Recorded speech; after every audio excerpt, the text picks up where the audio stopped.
Question है uniform disc of mass 0.5 kg and radius r is projected with velocity 18 metre per second at t equal to 0 on rough horizontal surface.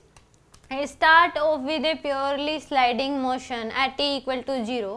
After 2 seconds it require purely rolling motion. Starting में 0 से 2 second तक ये slide करता हुआ जा रहा है, बस आपने एक वेलोसिटी दी थी जिसकी वजह से स्लाइड करता हुआ जा रहा है. इसके ऊपर फ्रिक्शन लगेगा, वेलोसिटी कम हो जाएगी आगे जाते जाते समय और इसके पास ओमेगा आ जाएगा. वेलोसिटी फ्रिक्शन जो करेगा वो क्या करेगा, वेलोसिटी को तो कम कर देगा, सेंटर ऑफ मास के पास जो वेलोसिटी फ्रिक्शन लगेगा इधर फ्रिक्शन जो है वेलोसिटी को कम कर देगा, यहाँ पे इधर फ्रिक्शन लगेगा वेलोसिटी को कम कर देगा और ओमेगा को वो बढ़ा देगा क्योंकि इस फ्रिक्शन की वजह से टॉर्क आएगा और टॉर्क की वजह से घूमना शुरू हो जाएगी और ओमेगा आ जाएगा.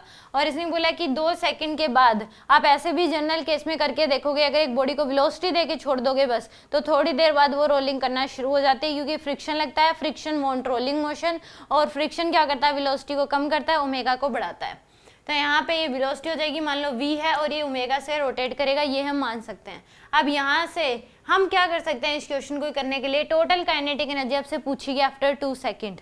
तो हम इस क्वेश्चन में सिंपल क्या कर सकते हैं, मोमेंटम कंजर्वेशन लगा सकते हैं. मोमेंटम कंजर्वेशन जो है वो हम इस पॉइंट के बाद जो पॉइंट ऑफ कांटेक्ट है उसके अबाउट लगा सकते हैं क्योंकि यहाँ पे जितने भी फोर्स लग रहे हैं सारे इसमें से पास करें तो उसकी वजह से कोई एक्सटर्नल टॉर्क नहीं आएगा. एक्सटर्नल टॉर्क 0 होगा तो हम क्या लगा सकते हैं, इस L initial equal to L final, ये हम कर सकते हैं.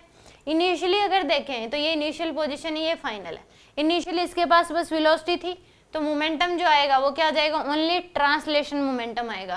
तो यहाँ पे ये क्या हो जाएगी, वेलोसिटी इधर है, r वेक्टर ये हो जाएगा आपके पास. तो यहाँ पे जो आएगा ये क्या आएगा, माइनस k कैप की तरफ आएगी इसकी डायरेक्शन. तो यह जाएगा mvr perpendicular equal to final अगर देखोगे तो ये क्या आ जाएगी, लीनियर वेलोसिटी mvr प्लस में एंगुलर वैल्यू की वजह से क्या हो जाएगा i इंटू ओमेगा.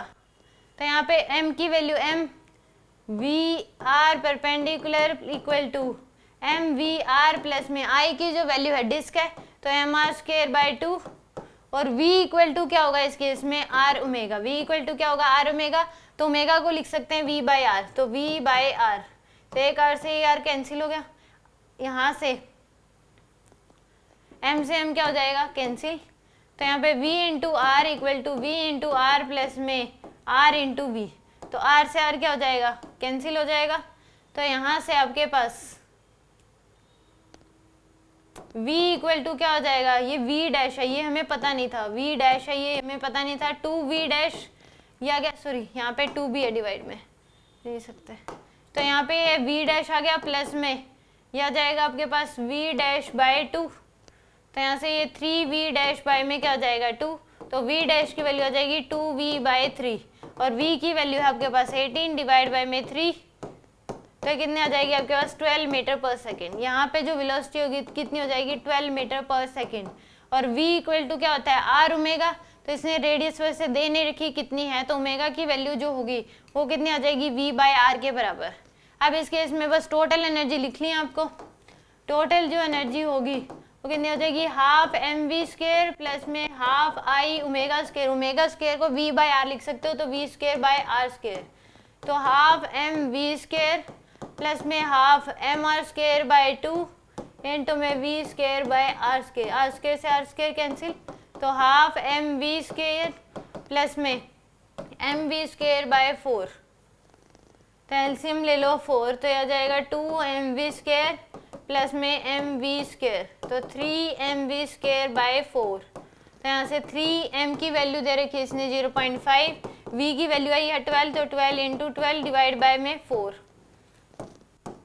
तो 36 यानी कि टोटल एनर्जी जो आएगी वो आएगी 3 इंटू 0.5 इंटू में 12 इंटू में 3.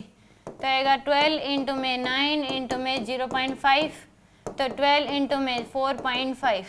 तो यहाँ पे सोल्व करेंगे 12 इंटू में 4.5, 12 इंटू में 4.5 तो आएगा 54. कितनी आ जाएगी आपके पास 54 जूल के बराबर. तो इसका आंसर आ जाएगा 54 जूल.